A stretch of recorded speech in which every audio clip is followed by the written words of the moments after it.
Hi, this is Professor William Wagner, and it's Faith and Freedom Friday. You probably heard that the president entered an executive order a while back that decided to interpret and just deem into existence a change in the meaning of sex by adding a number of additional classifications like sexual orientation and gender identity. Well, the Department of HUD and Housing and Urban Development then took that executive order.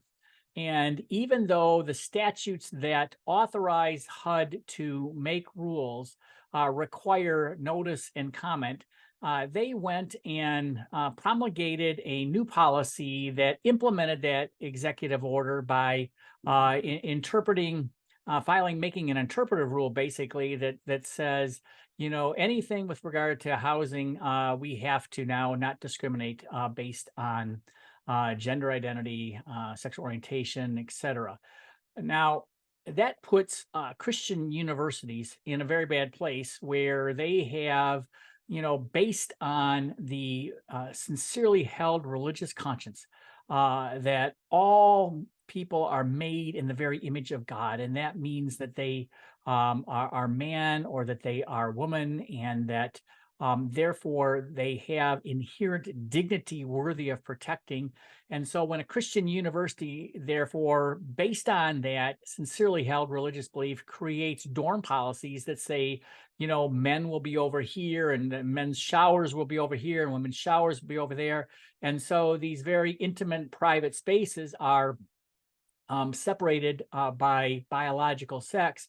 That's all gone now under this federal regulation. And so School of the Ozarks, which is the College of the Ozarks, which is a college that has sincerely held Christian beliefs, are challenging this. And at the lower court level, what happened was they were told by the lower court judge, you can't bring a case yet because nobody has shut your university down. Nobody's come and discriminated against you. No one's come in and brought actions against you.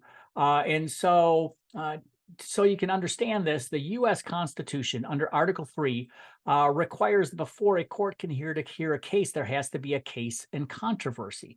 That means generally that there has to be an injury. And so what the government was arguing is that the College of the Ozarks does not have an injury sufficient to create a case in controversy before it. And therefore, the court refused to hear the case. Now, the problem with the lower court's analysis here is that the college and indeed every Christian university that wants to protect their students and preserve their privacy by having safe spaces where we have dorms that are divided between biological sex, and where showers are divided by biological sex, and other intimate spaces are so divided, again grounded in sincerely held religious tenets that says we are going to protect the dignity of all human beings because they're all worthy of respect, because they're made in the very image of God as man and as woman. And so what has happened here is, now this university has impacted by this regulation, and they can't do anything about it because the court says there isn't a controversy. Well, we're filing a brief on behalf of many Christian colleges and universities and Christian schools throughout the United States, and on behalf of the Faith and Freedom Center at Spring Arbor University, arguing that, yes, there is a case in controversy here, and yes, there has been an injury, and here's why. When the Housing and Urban Development Department, when HUD made this regulation, they didn't give any notice. They didn't provide any opportunity to be heard, no right to comment, even though the statute that enables them to make regulations like this requires that you give notice and comment. And even though at the time the federal regulations, written by HUD themselves, required that they give notice, and comment. This is the very basic fundamental principles of good governance and the rule of law. The deeply rooted traditions and history of our nation require that, at the very least, for a functioning democratic institutions to work, that you got to give somebody notice of what is wrong or what is right in the law, and you got to give them the opportunity to be heard.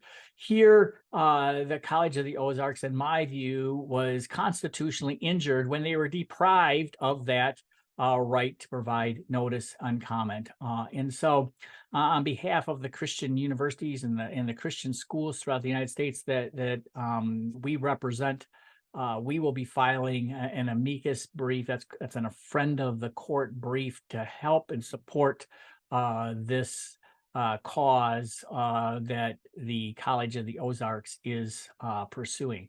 This is really, really important for Christian institutions in the future, for freedom of religious conscience. Because if government can break all the rules, can promulgate policy in the dark, that's nothing less than the tactics used by the Politburo in the Soviet Union. And so we need to nip this in the bud. We need to have strong legal arguments presented to the court, and hopefully the court will see the deprivation, the constitutional deprivation of this very important constitutional procedural right, this right to be heard, because without it, there is no transparency. And without transparency, you don't have constitutional governance.